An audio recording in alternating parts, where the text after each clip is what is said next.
यात्रा कार्यक्रम रे आपनको स्वागत करू। आसंतु आमे पालक प्रेमाशीष सतमान को द्वारा लिखित आजिर डिवोशन विषय रे चर्चा करिबा।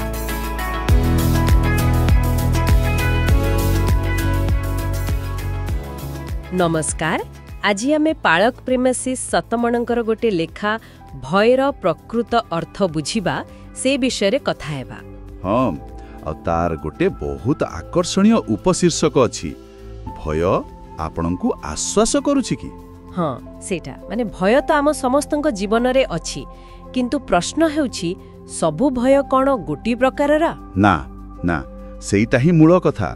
लेखाटी ए दुई प्रकार भय भितरे थिबा फरकटाकू बुझेइबाकू चेष्टा करूछि। आमे बेले बेले गोली पकाऊ।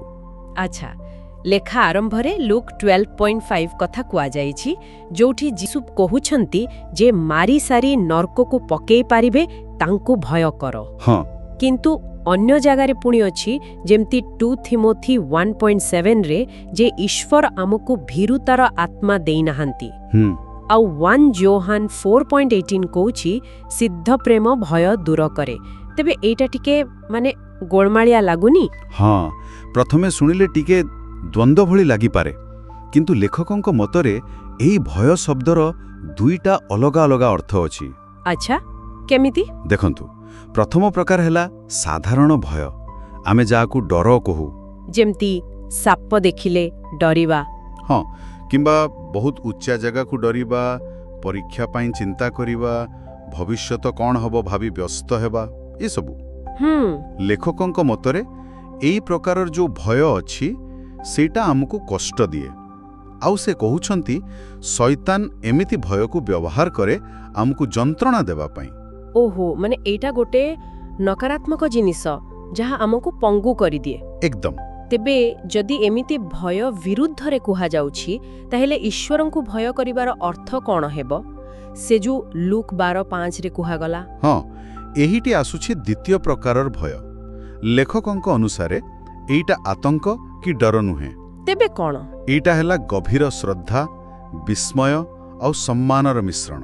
अच्छा, टिके बुझेई कहिबे। भवंतु आपण गोटे विराट पहाड़ सामना रे ठिया हिछंती, किंबा गोटे बहुत सुंदर सूर्यास्त देखुछंती। सेतेबेरे जो भावना आसे, हाँ, सेइटा डर नुहे, किंतु गोटे प्रकार विस्मय, निजको बहुत छोटो लागे से महानता आगरे। हाँ, बुझिली, गोटे बा विस्मयर भावना। ठीक। लेखक कहउचंती एई भावनाटा ही ईश्वरंक प्रति हेबा उचित। एइटा ही प्रकृत ईश्वरीय भय। वाह, एटा बहुत भल्ल व्याख्या। तबे जेतेबेले एब्री 12.28 रे कुहा जाए भक्ति ओ भयरे ईश्वरंकर सेवा करिबाकू, हाँ, तार माने हेला एई विस्मय आ गभीर सम्मान सहित। हाँ, लेखा तो सही कहूची एइटाकू ईश्वरंक भय कहि परिबा।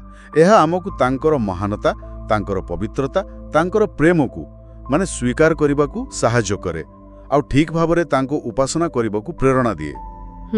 एई भय आमकू ईश्वरंकटू दूरेई निएनी, बरं तांको पाखकू टाणी आणे। एहारा माने हेला जो माने जीसुंको उपरे विश्वास करंती सेमानंकर ईश्वरंक सहित संपर्कटा डर उपरे नुहे। ना, बिल्कुल नुहे, बरं एही गभीर सम्मान आ श्रद्धा उपरे आधारित हेबा कथा। निश्चय।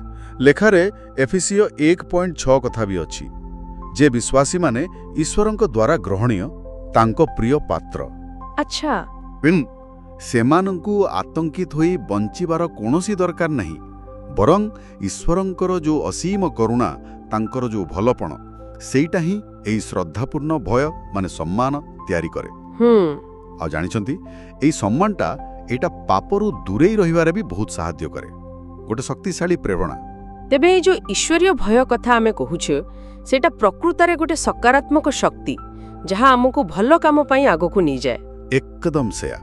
लेखकंकर कहिबा अनुसारे ए भय आमको दुर्बल करेनी, बरं शक्ति दिए, प्रेरणा दिए। अच्छा, एहा गोटे माने आनंद आ उद्देश्य रे भरा जीवन बंचिबा पई सहाय्य करे। एइटा डररे आमको दूर को ठेलेनी, बरं पाखु को आणे। हाँ, ईश्वरंकर स्नेह भितरकू तांको पाखकू टाणी आणे, कारण एइटा तांकर मंगलमय स्वभावरु ही जन्म निए। बहुत बढ़िया भाबरे आपण बुझेले।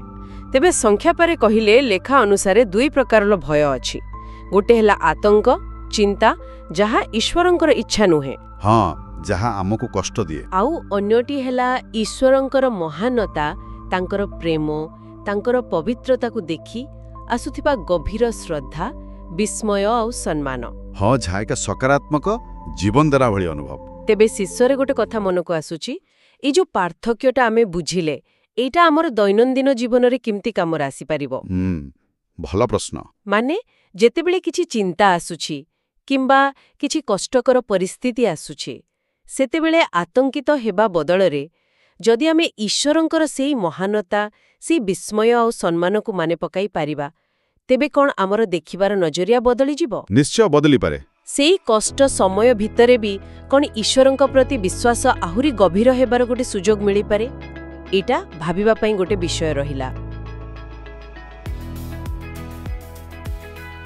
आज आत्मिक यात्रा कार्यक्रम रे जोग देबा पई धन्यवाद जेउठी आमे प्रतिदिन परमेश्वरंक वाक्य आलोचना करूछु।